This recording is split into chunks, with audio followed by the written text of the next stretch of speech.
이 시간 우리에게 들려주시는 하나님의 말씀 시편 100편 1절로 5절까지의 말씀입니다. 여러분 가지고 계시는 구약성경 875면입니다. 시편 100편. 온 땅이여 여호와께 즐거운 찬송을 부를지어다. 기쁨으로 여호와를 섬기며 노래하면서 그의 앞에 나아갈지어다. 여호와가 우리 하나님이신 줄 너희는 알지어다. 그는 우리를 지으신 이요 우리는 그의 것이니 그의 백성이요 그의 기르시는 양이로다. 감사함으로 그의 문에 들어가며 찬송함으로 그의 궁정에 들어가서 그에게 감사하며 그의 이름을 송축할지어다. 여호와는 선하시니 그의 인자하심이 영원하고 그의 성실하심이 대대에 이르리로다. 아멘. 할렐루야. 자, 오늘은 이 본문의 말씀을 통해서 감사함으로 그의 문에 들어가며 라는 제목의 말씀을 여러분들에게 전하겠습니다. 추수감사절이라고 하는 것은 영국에서 미국으로 신앙의 자유를 찾아 이주했던 청교도들에 의해서 시작이 되었습니다. 17세기 초에 영국의 청교도들은 국왕 제임스 1세가 영국 국교회 즉 성공회만을 믿기를 강요하자 종교의 자유를 찾아서 네덜란드로 이주했습니다. 그러나 네덜란드 또한 종교의 자유가 완전하게 보장된 것은 아니었습니다. 다시 신대륙인 아메리카 대륙으로 가기로 결정을 하고 7년 동안 함께 일해서 번 돈으로 메이플라워라고 하는 배를 구입을 했습니다. 드디어 1620년 9월 16일 이 180톤짜리 메이플라워호를 타고서 신대륙을 향해 출항했습니다. 95일 동안의 항해 끝에 12월 21일 미국에 있는 매사추세츠주의 플리모스라고 하는 곳에 처음 도착을 했습니다. 그때 도착한 사람은 남자가 78명, 여자 48명, 도합 126명이었고 먼저 항해 중에 만났던 풍랑과 식량난에도 불구하고 신대륙으로 이주한 인도하신 하나님께 감사 예배를 드렸습니다. 땅을 개간하고 나무를 베어서 교회를 짓고 겨울을 나고 농사를 짓는 1년이 못 되는 기간 동안에 기아와 지나친 노동, 질병으로 인해서 44명이 죽었고 102명만이 남았습니다. 특별히 감사한 일은 3월경이니까 지금 봄에 우리 계절로 따지면 봄이 되겠죠. 그 봄에 아메리칸 인디안 추장들이 방문을 해서 농사 짓는 법을 가르쳐 주었는데 옥수수를 심어서 그해 가을 1621년 10월에 풍성한 수확을 거두어 드릴 수 있었습니다. 이 수확한 곡식을 하나님께 바치고 감사 예배를 드렸습니다. 도움을 준 인디안들을 초청을 해서 함께 3일 동안 축제를 벌이고 음식을 나누었어요. 이후 1789년 미국의 초대 대통령이었던 조지 워싱턴은 국가적으로 공식적인 추수감사절을 발표했고 이후 여러 과정을 거쳐서 1863년 16대 대통령이었던 아브라함 링컨이 1863년 11월 넷째 목요일을 국가적인 감사절로 지정해서 공식 발표함으로 인해서 오늘날까지 이어져 오고 있습니다.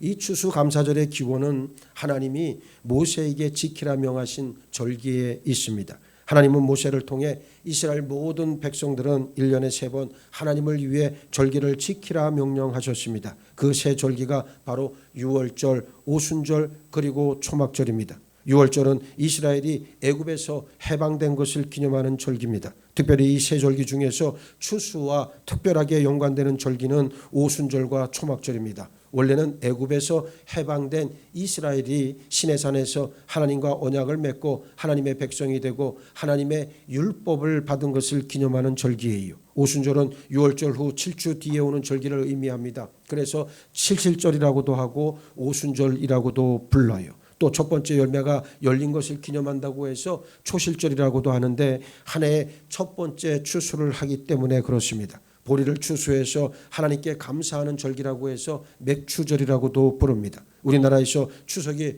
음력 8월 보름인데 이때 핵곡식과 핵과일을 추수해 기쁨을 누리는 것과 아주 비슷합니다. 세 번째 절기인 초막절은 원래 이스라엘이 애굽을 탈출해 나와서 광야에서 집 없이 장막을 치고 산 것을 기념하는 절기입니다. 그래서 초막절이라고도 하고 장막절이라고도 불러요. 이때에는 모든 가을 추수를 마치고 모든 수확물을 창고에 잘 저장한 것을 기념해서 수장절이라고도 부릅니다. 천자문에 가을추, 거들수, 겨울동, 감출장이 있듯이 가을에 추수해서 겨울에 저장합니다. 오늘 우리는 본문 시편 100편 말씀을 통해 왜 하나님 앞에서 감사 생활을 해야 하는지 은혜를 깨닫고자 합니다. 먼저 하나님께 찬양을 올려드려야 합니다. 이스라엘은 하나님의 제사장 나라로 부름받았습니다. 제사장은 백성과 하나님 사이에서 백성들을 하나님께로 인도하고 하나님의 말씀을 백성들에게 가르치는 역할을 합니다. 하나님은 독생자 예수님을 보내시기 전에 이스라엘을 전 세계에 흩어놓기 시작했어요. 그때 하나님의 몽둥이로 쓰임받은 나라가 바벨론이었습니다. 고대 모든 문명 세계로 골고루 흩어진 유대인들은 회당 제도를 발전시켜가면서 성경을 가르치고 하나님을 예배했어요. 유대인들은 자기들끼리만 성경을 공부한 것이 아니고 이방인들에게도 성경을 가르쳤습니다. 이방인 중에서 하나님을 믿고 할례를 받으면 유대인이 되었습니다. 혈통은 하나도 중요한 것이 아니었어요. 굳이 할례를 받지 않아도 경건한 이방인으로서 성경을 공부하고 하나님을 섬기고 산 이방인들은 많았습니다. 유대인들은 세계 곳곳에 흩어놓으신 하나님 로마라고 하는 나라를 통해서 지중해 세계를 통일하게 하셨어요. 로마 제국은 법과 정치, 도로를 통해서 팍스 로마나라고 하는 자기들의 평화를 이루었습니다. 그런데 아이러니하게도 예수님의 복음은 이 로마의 평화를 통해 전 세계로 퍼져나가게 되었습니다. 이때 복음이 제일 먼저 전해진 것이 유대인의 회당이었고 유대인들 중에 예수님을 메시아로 믿는 사람들이 그리스도인이 되었습니다. 또 유대인이 아니더라도 유대 회당에서 성경을 배우고 하나님의 말씀대로 살던 많은 경건한 이방인들이 예수님을 그리스도로 믿으면서 그리스도인이 되었어요. 사도행전 8장에 나오는 이디오피아 여왕 간다게의 넷이나 10장에 나오는 로마의 백부장 고넬료는 이런 경건한 이방인들의 실제적인 예입니다. 간다게의 넷이는 집사 빌립의 전도로, 백부장 고넬료는 사도 베드로의 전도로 그리스도인이 되었어요. 오늘 본문에서 온 땅에서 여호와께 즐거이 부를지어다 했을 때 온 땅 안에는 저와 여러분도 포함되어 있습니다. 추수감사절을 맞아 하나님께 즐거이 찬양하는 우리 모두가 되기를 축복합니다. 둘째, 기쁨으로 예배해야 합니다. 오늘 본문은 기쁨으로 예배하라 말씀하고 있습니다. 노래하면서 하나님 앞으로 나아가라 그랬어요. 예배 없는 기쁨은 있을 수 있지만 기쁨 없는 예배는 없어야만 합니다. 우리가 아무리 슬픔과 비통이 가득해서 아무런 소망이 없고 절망이 우리를 짓누른다 할지라도 우리 가슴속 저 깊은 곳에서는 기쁨이 강물처럼 흘러야 합니다. 오직 하나님을 예배하고 있다는 이 한 가지 사실만으로도 기쁨의 강물이 우리를 압도해야 합니다. 기쁨을 하나님께 드리면 그것이 곧 예배예요. 기쁨과 함께 빠질 수 없는 것이 노래 아니겠습니까? 우리는 하나님을 예배할 때마다 찬양을 드립니다. 예배 없는 노래는 있을 수 있지만 찬양 없는 예배는 없어야 합니다. 우리가 존재하는 이유가 바로 하나님을 찬양하기 때문에 그렇습니다. 우리 교회 모든 예배에서 찬양이 더욱 살아나기를 원합니다. 한 번의 찬양이 부를 때, 한 번의 찬양을 부를 때 마지막 찬양인 것처럼 성심성의껏 하나님께 드릴 수 있는 여러분 되길 바랍니다. 셋째, 하나님을 알아야 합니다. 3절에 여호와가 우리 하나님이신 줄 너희는 알지어다. 그는 우리를 지으신 이요 우리는 그의 것이니 그의 백성이요 그의 기르시는 양이로다 그랬습니다. 우리가 하나님을 찬양하고 하나님을 예배하는 이유에 대해 3절에서 분명하게 제시하고 있고 그러기 위해 우리로 하여금 알라고 촉구하고 있습니다. 여호와가 하나님이시라는 사실을 알아야 한다는 말 아니겠습니까? 여호와가 하나님이신 이유는 그분이 바로 우리를 만드셨기 때문에 그렇습니다. 하나님은 우리를 창조하신 창조의 하나님이시고 우리는 그분의 창조로 존재하게 된 피조물입니다. 이 한 가지 이유만으로도 우리는 하나님을 예배할 수 있어요. 우리 안에 있는 하나님의 형상은 하나님을 그리워하고 하나님께 예배하기를 원하기 때문입니다. 하나님이 우리를 만드셨기 때문에 우리는 하나님의 소유입니다. 이사야 선지자의 표현대로 하나님께서는 우리 각자 한 사람 한 사람에게 너는 내 것이다 선언하십니다. 우리 주인은 오직 하나님이십니다. 만일 예수님이 하나님이 아니시면 우리는 예수님을 주님이라고 고백할 수 없습니다. 불신자와 믿음이 여린 사람들은 내 인생은 나의 것이다 주장하지만 부질없는 허언에 불과할 뿐 나와 우리 이 세계가 모두 하나님의 소유입니다. 하나님께서는 특별히 이스라엘 백성들과 언약을 맺으시고 당신은 그들의 하나님이 되시고 이스라엘을 당신 백성 삼으셨습니다. 그래서 본문은 우리는 그의 백성입니다 고백하고 있어요. 여기 백성이란 단어는 구속함을 받은 하나님의 선민을 의미합니다. 이스라엘이 이방인들과 자신들을 구분하기 위해 사용하던 단어예요. 그러나 하나님의 백성이 아니었던 우리가 이제는 하나님의 백성이 되었고 나아가 하나님의 자녀가 되었습니다. 어떻게? 오직 예수 그리스도의 은혜로 말미암아 우리에게 주어졌습니다. 그래서 베드로는 너희가 전에는 백성이 아니더니 이제는 하나님의 백성이요 선포합니다. 하나님을 왕으로 모시고 사는 하나님 나라의 백성이요 시민입니다. 우리가 하나님의 백성이 되었다는 것은 우리가 예수님으로 인하여 구원받아 하나님의 자녀로 태어났다는 의미입니다. 본문은 또 우리는 그의 기르시는 양이로다 라고 하는 사실을 알라고 촉구합니다. 우리는 하나님께서 당신 초장에서 돌보시고 기르시는 양입니다. 하나님이 하시는 일은 살리시는 일이에요. 우리를 지으시고 백성으로 삼으신 하나님은 또한 우리를 살리기를 원하십니다. 하나님은 우리가 먹을 음식과 음료, 입을 옷과 자고 생활할지 모든 것을 우리에게 주심으로 우리를 먹여 살리십니다. 양은 자기 혼자 초장을 찾을 능력도 없고 악한 짐승이 공격할 때 자기를 지킬 능력도 없어요. 우리가 내 힘으로 먹고 마실 수 있는 능력을 가진 것 같지만 하나님이 주시지 않으면 우리는 아무것도 가질 수 없습니다. 아버지 하나님은 우리를 위해 아들 예수 그리스도를 보내주셔서 구원의 복음을 완성하셨습니다. 또한 아버지 하나님은 성령 하나님을 보내셔서 우리로 하여금 성자 하나님 즉 예수 그리스도를 믿게 하셨어요. 그래서 우리는 성령 하나님으로 인해 우리가 지은 죄를 깨닫고 죄인임을 고백하고 예수 앞에 나와 무릎 꿇고 죄사함 받고 거듭나 예수님을 나의 주님으로 고백하며 살게 되었고 하나님을 아버지로 모시고 살게 되었습니다. 뿐만 아니라 구원받아 하나님의 자녀로 거듭나 살게 된 우리는 단지 홀로 존재하지 않고 교회의 지체가 되어서 함께 믿음 생활을 하게 되었습니다. 교회는 바로 예수 그리스도의 몸이요 예수 그리스도의 신부인 줄 믿으시기 바랍니다. 우리는 교회를 떠나서 구원을 유지할 수 없습니다. 하나님은 교회를 통해 하나님의 말씀을 공급하시기 때문입니다. 하나님의 말씀이 없다면 교회가 아니요 예수 그리스도의 몸이 아닙니다. 넷째, 감사해야 합니다. 4절에 감사함으로 그의 문에 들어가며 찬송함으로 그의 궁정에 들어가서 그에게 감사하며 그의 이름을 송축할지어다 그랬습니다.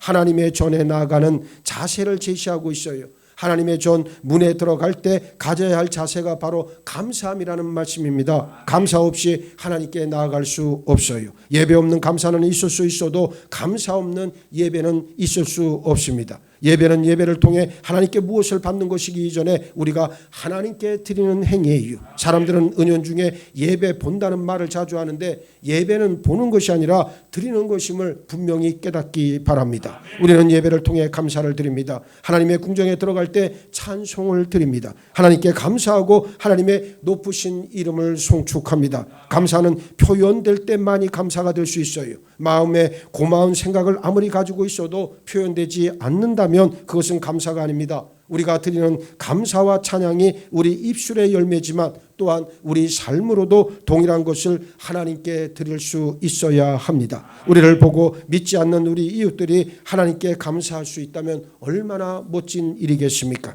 우리 선행에 감격해서 하나님께 찬양하고 하나님께 돌아오는 기적이 일어날 수 있기를 바랍니다. 우리로 인해 세상 사람들 가운데서 하나님의 이름이 높임받기를 원합니다. 이것이 바로 진정한 예배예요. 거짓으로 드리는 예배가 있을 수 있겠지만 참으로 하나님 앞에서 삶으로서 예배를 드리는 사람은 하나님 앞에 나와서 몸과 시간과 물질로 예배를 드리지 않을 수 없습니다. 오늘 추수감사 주일 감사 예배를 드리는 여러분 모두에게 하나님의 한없는 복이 풍성하기를 축복합니다. 다섯째, 송영이에요. 오늘 본문은 2절 5절에서 하나님께 마지막 찬양을 드립니다.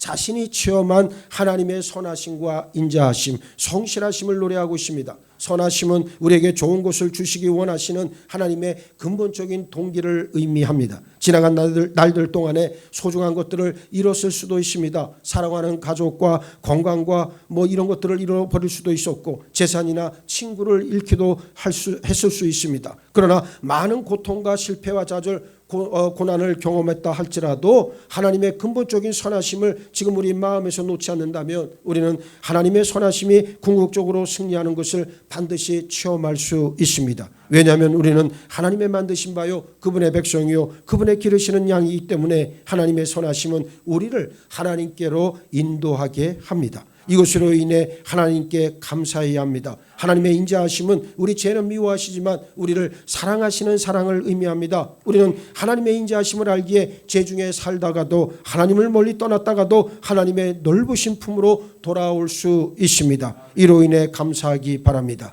하나님의 신실하심은 하나님의 변치 않으심입니다. 우리는 근본적으로 신실하지 못합니다. 충성스럽지 못하고 상황에 따라 너무 쉽게 변해요. 화장실 들어갈 때와 나올 때의 마음이 다릅니다.